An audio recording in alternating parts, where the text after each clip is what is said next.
الحمد لله نحمده ونستعينه ونستغفره ونؤمن به ونتوكل عليه ونعوذ بالله من شرور انفسنا ومن سيئات اعمالنا من يهده الله فلا مضل له ومن يضلل فلا هادي له ونشهد ان لا اله الا الله وحده لا شريك له ونشهد ان سيدنا وسندنا وشفيعنا ومولانا محمدا عبده ورسوله ارسله بالحق بشيرا ونذيرا بين يديه الساعه من يطع الله ورسوله فقد رشد واهتدى ومن يعصيها فانه لا يضر الا نفسه ولا يضر الله شيئا. اما بعد الله اكبر الله اكبر لا اله الا الله والله اكبر الله اكبر ولله الحمد.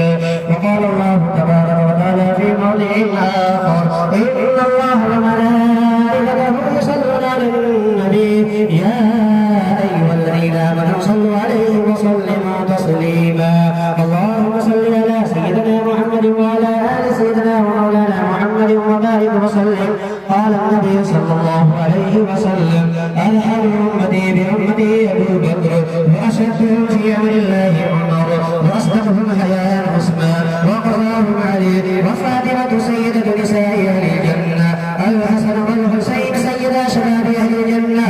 اللهم اغفر للعباس وولده زاهر وبادره لا تغادر ذنبا. الله